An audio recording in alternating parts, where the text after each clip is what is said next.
Hello and welcome back to With the Times, where we keep you knowledgeable and updated on everything from sport to entertainment. I'm your host Chanel, and today we're going to be talking about the Menendez Brothers. More specifically, we're going to be speaking about the Netflix series and Netflix documentary that just came out about them and the differences and similarities between the two. So the parts to this video today are the Netflix series, the Netflix documentary, and then my comments on their differences and similarities. So first up, we have the series Monsters. Now, this came out back in September, and Monsters as a whole isn't actually just about the Menendez brothers. Each season is about a different serial killer or murderer. So the first one, I believe, was about Jeffrey Dahmer, and then season 2 is about the Menendez brothers. So the first thing that you should know about Monsters is Lyle and Erik and every character in it are depicted by actors, so it's not the real people. Obviously they're in prison. It is based on true facts, but it does have its own creative liberties, shall we say, because obviously the creators don't actually know what happened in their house word for word apart from what the boys have told us, so they kind of just have to fill it out themselves. I would say it's done artistically and it's not chronological, because it sort of starts halfway through, goes back and jumps around the timelines a lot, but I still found it easy to follow. It shows both sides of the stories, which I enjoyed, so it sort of unravels as they tell us more.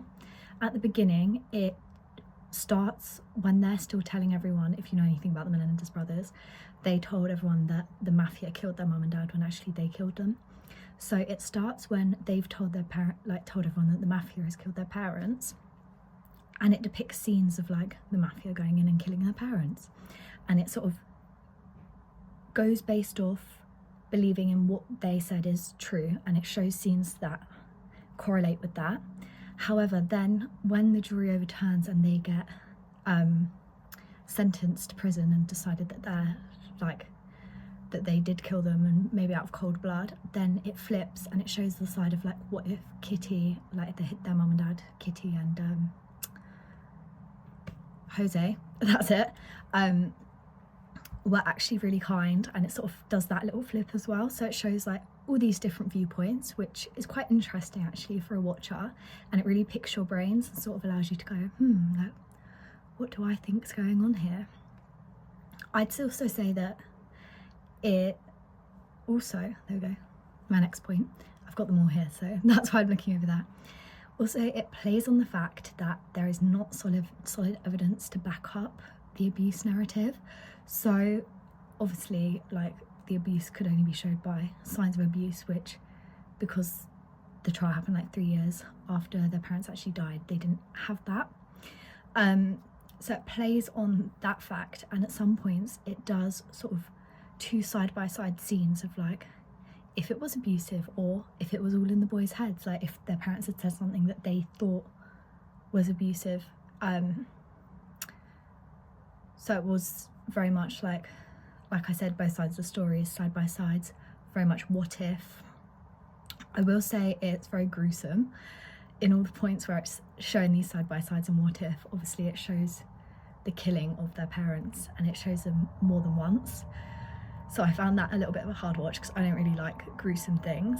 And then I would say it explains the story a little bit, but then having watched the documentary explains it a lot better. So it explains it enough for you to understand, but because it is done creatively, it's got all these creative liberties, there are certain details that are missed that make it a little bit harder, not so much to follow, but for you to come to a full conclusion of what you think about the case, because you sort of can only go off of what you're given. I will also say, I don't know how anyone else felt about it, but I personally felt like it swung towards showing them as cold-blooded monsters and murderers, hence the name Monsters,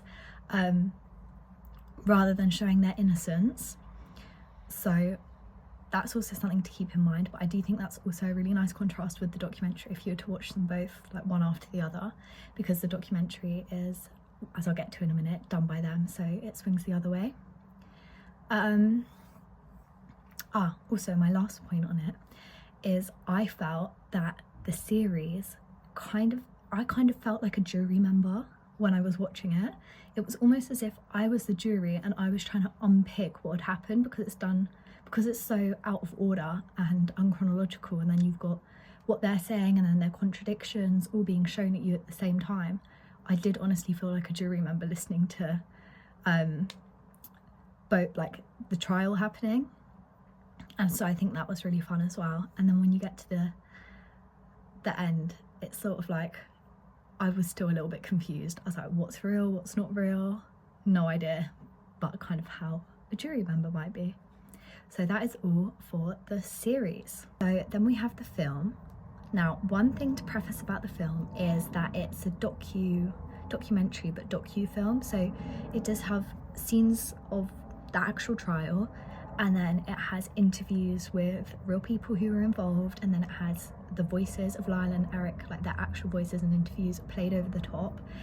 And the only thing that has sort of actors portraying it is there's a few scenes of like when Lyle and Erik are describing how they were in prison, but it doesn't show the face of the actor, it's just merely like the body to get the point, like to help tell the story. So it's very much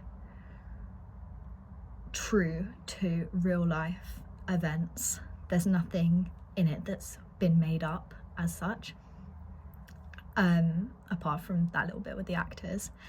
And then I would also say, because it is Lyle and Erik speaking over it, I felt that they were watching their words a little bit, obviously because it is an ongoing sentence and they have the possibility to be retried to make it more severe punishment or a lesser punishment. They just don't want to say anything that would have not been said on their trial. And then obviously it would also be swayed towards just their viewpoint and their angle and their story. There was a few other snippets from other people, but it was mainly about their perspective. So in terms of the other snippets from other people, there was a snippet from the prosecutor, so the woman who actually prosecuted them in the trial, and I really enjoyed her like little asides, because I felt that it was nice to see her perspective on it. Obviously she didn't live it, but she was saying about things that she knew, her insight I guess on things such as the Beverly Hills police force, for example. She was saying the boys should have never have gone as long without being tested for gunpowder. As soon as it's a homicide within a house, they should have been the first suspects because they were there. And she was basically talking about how she felt the police department let down the case quite a lot, which is a nice thing that I don't think is talked about with this case quite a lot. And then it also talks and looks at how good of a lawyer Leslie is. Now Leslie does not feature in it, but it does speak about her and how good of a lawyer she is to have been able to get them out of that situation, because basically they were facing the death penalty, and without her they probably would have got it. Oh yeah, what else did I put? Hang on. So it's also done chronologically, which is much different to the series, and I also feel like it touches more on like the hypocritical nature of it. So it talks about how the boys kept talking about how much they loved their father, how great he was, and then in the same breath in the trial saying how much damage they did to him, which is such a real life hypocrisy, which was really nice to see. Like it felt quite raw in that sense. It also interviewed members of the jury and family members, and so we could sort of see their impact, because in the series there was this bit about the family sort of feeling, I don't think it was super conveyed, but like a little bit I got the vibe that the family did think Erik and Lyle were very stuck up. However, in this documentary it was like Kitty's, their mum's sister, saying she could have never guessed it was them, she would have never thought it was them. And then there was also a member of the jury talking about how hard it was for them to come to a decision, because basically there was a split jury. So the first trial they did, it was a split it's called a hung jury, and they couldn't make a decision because she was saying about how the men versus the women all said their crime should be like lesser, and the men said it should be more severe, which is also a super interesting another topic, but something to note with the documentary. I do feel like with the documentary as well, it just gives you the ability to look at the facts as a whole, and for someone who's never come across the case, I think starting with the documentary would be better, because you can look at it, you can go, right, this is what I think, this is what I've been presented with, because I did feel like, although it was anything the boys said was obviously swung towards their story, the other little snippets from the other people did give you a good enough balance for it to be more neutral and less bias, I felt, than the Monsters series. But I do feel like for the Monsters series, they did want to portray them as monsters, because the whole premise of the series is about murderers and it's literally called Monsters. Now on to differences and similarities. So most of these I have mentioned briefly when going through both the documentary and the series, but I'm going to try and put them side by side so that you can see them more clearly. So for similarities, we have the fact that they're both based on true events, and they both offer perspectives from multiple important people in the case. Then for differences, we have the situation of chronological versus non-chronological, and the fact we have actors versus real trial footage. And then finally we have what I feel is the biggest key difference, which is the actual depiction of the different possibilities. So obviously in the documentary they don't have any footage of the crime occurring, and if they did, it would be probably too upsetting and too graphic to show.